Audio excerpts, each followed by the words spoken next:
Dear students, I hope you all are fine. You are watching Ashar Hashmi Academy. हम लोगों ने exercise 1 में theorem 1 को target किया था कि सेंट्रल एंगल इंस्क्राइब्ड का ट्वाइस होता है और इंस्क्राइब्ड सेंट्रल का हाफ होता है। ये एक्सरसाइज 2 है, इसमें हम बात करेंगे more than one inscribed angle की। आइए सवाल शुरू करते हैं।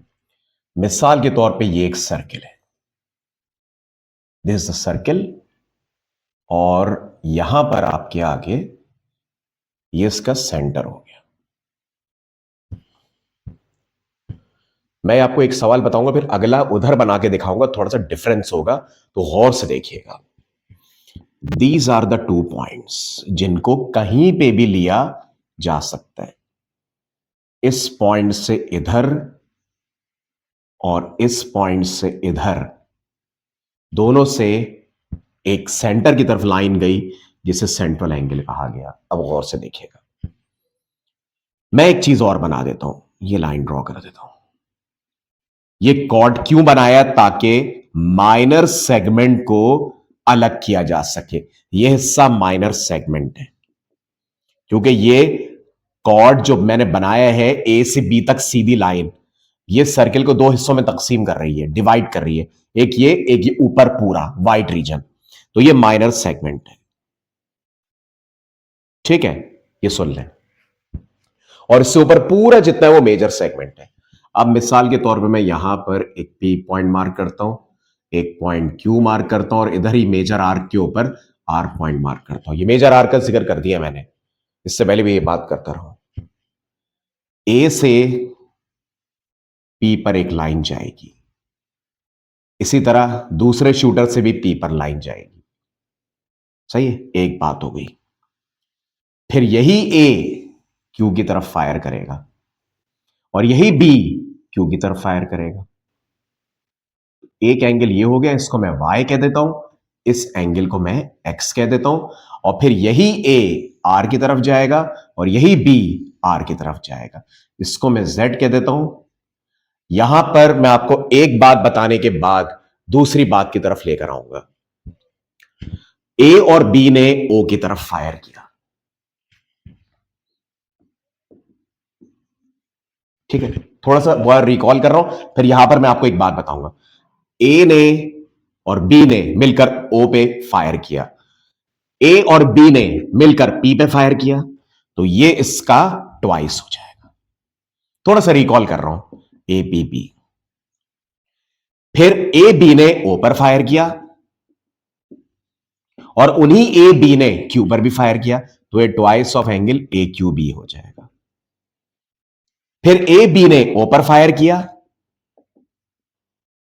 और इन्हीं ए बी ने आर पे फायर किया, तो twice of A R B हो जाएगा। अब ये तीनों इंस्क्राइब्ड, क्योंकि ये 2 पॉइंट से बन रहे हैं, एक पॉइंट की तरफ, इनको इंस्क्राइब्ड बोलेंगे। ये जो इंस्क्राइब्ड हैं, ये सारे के सारे एक ही सेंट्रल एंगल के बराबर हैं। इसका मतलब है ये सारे खुद भी बराबर होंगे। जाहिर बात है 2 और 2 कैंसिल हो जाएगा, तो हमारे पास जो कंडीशन बनेगी वो ये बनेगी कि ए पी बी बराबर होगा ए क्यू बी के, और ये बराबर होगा ए आर बी के। मतलब पी क्यू और आर आपस में बराबर हो जाएंगे। दैट मीन्स कि अगर ये 80 डिग्री का हुआ तो ये भी 40 होगा, ये भी 40 होगा और ये भी 40 होगा। याद रखिएगा, 2 तो वैसे कैंसिल हो गए। ये थ्योरम था, लेकिन मैं आपको एक बात बता दूं, सेंट्रल एंगल का रिलेशन इनसे बना है, लेकिन इंस्क्राइब्ड एंगल के लिए, अगर इंस्क्राइब्ड एंगल के ही रिलेशन की बात हो रही हो, तो सेंट्रल एंगल का इसमें कोई किरदार नहीं होता। मैं आपको आगे बताता हूं। अच्छा, अब एक बात बड़े गौर से देखिएगा, ये जो व्हाइट रीजन है ये आपका मेजर सेगमेंट है। ये व्हाइट रीजन क्या है? Major segment. Angle in same segment are always equal.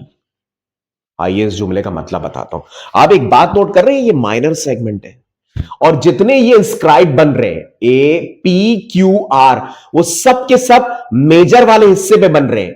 तो इसके सेंस का मतलब बनता है angle in same segment are equal, क्योंकि P Q R major segment में ये सारे के सारे बने हैं। तो हम बोलेंगे एंगल इन सेम सेगमेंट, यानी कि इस पूरे हिस्से में जितने बन रहे आर क्यू पी, जितने भी इस मेजर आर्क पर आएंगे, जो मेजर सेगमेंट का हिस्सा होंगे, वो सब के सब बराबर होंगे। ये लॉजिक आपको ये बता रही है। अब देखिएगा नेक्स्ट क्वेश्चन। मैं आपको एक चीज बताता हूं। ये रहा सर्किल, ये है पॉइंट ओ। अब एक चीज देखिएगा, यहां मैं ए ले लेता हूं और यहां मैं बी ले लेता हूं। बड़े गौर से देखिएगा, this is the minor arc. मैं इसको हाईलाइट कर रहा हूं, ये माइनर आर्क है। मैं यहां पॉइंट लेता हूं पी क्यू आर टी। देखिए ये माइनर सेगमेंट है। आप एक बात नोट कर रहे हैं, P Q R T major arc के ऊपर आ रहे हैं, मतलब वो मेजर सेगमेंट का हिस्सा बन रहे हैं। मेजर आर्क माने का मतलब है मेजर सेगमेंट का हिस्सा बनना। एक बात मेरी हमेशा याद रखिएगा कि ये जो मैं आपको एक बात बता रहा था, पहले तो मैं आपको जरा एक बात क्लियर कर दूं कि यहां पर इंस्क्राइब्ड एंगल का आपस में रिलेशन बन रहा है। इसमें सेंट्रल एंगल का कोई किरदार नहीं होगा। सेंट्रल एंगल उसी वक्त इन्वॉल्व होगा जब सेंट्रल एंगल का इंस्क्राइब्ड से रिलेशन पूछा जाएगा,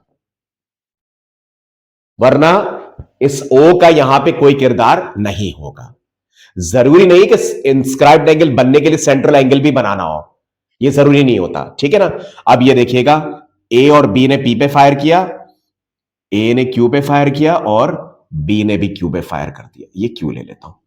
फिर ए ने आर पे फायर किया, ये देखिए ओ से गुजर गया, इससे हमारा कोई फर्क नहीं पड़ेगा। और बी ने भी आर पे फायर किया। एक एंगल ये हो गया, एक एंगल ये हो गया, एक एंगल ये हो गया। इस तरह ए ने टी पर फायर किया और बी ने भी टी पर फायर किया, एक एंगल ये हो गया। अगर angle A P B, A P B, अगर angle A P B 75 degree है, ये वाला, और ये सारे एंगल आप देख रहे हैं मेजर सेगमेंट में ही बन रहे हैं, इसका मतलब ये होता है कि ए क्यू बी भी 75 होगा, ए आर बी भी 75 होगा और ए टी बी भी 75 डिग्री हो जाएगा। आपने एक बात नोट की, यहां सेंट्रल का मैंने कुछ जिक्र ही नहीं किया, जरूरत ही नहीं थी। सेंट्रल उस वक्त इन्वॉल्व कर दे जब इंस्क्राइब से रिलेशन बन रहा हो। आपको एक केस मैंने यह बताया कि सेंट्रल एंगल इंस्क्राइब से रिलेशन बना रहा है और यहां इंस्क्राइब भी बराबर होंगे। एक रिलेशन यह बताया कि इसमें सेंट्रल एंगल को इन्वॉल्व ही नहीं किया, और ये सारे ए और बी फायर, ए और बी पी पे भी फायर कर रहे हैं, ए और बी क्यू पे भी फायर कर रहे हैं, ए और बी आर पे भी फायर कर रहे हैं, ए और बी टी पे भी फायर कर रहे हैं, क्योंकि शूटर्स सब पे फायर करने वाले एक ही हैं, तो ये सारे एंगल आपस में बराबर होंगे। मैंने लिख भी दिए, ठीक है। तो मैंने सोचा कि आपको एक दूसरा पार्ट करा दिया जाए, यानी ये सारे जो बन रहे हैं ना टी आर क्यू पी, ये सब एक सेगमेंट में बन रहे हैं जिसे मेजर सेगमेंट कहते हैं, क्योंकि ये माइनर है। तो एंगल इन सेम सेगमेंट और ऑलवेज इक्वल, ठीक है। तो ये था हमारा एक बड़ा इंपॉर्टेंट पार्ट। इसके बाद हम कुछ 2-3 तरह के सवालात करेंगे, ठीक है। वीडियो अच्छी लगे तो लाइक एंड सब्सक्राइब कीजिएगा। We will move to exercise 3, जिसमें हम थ्योरम 2 के ही कुछ इंपॉर्टेंट सवालात करेंगे। अल्लाह हाफिज।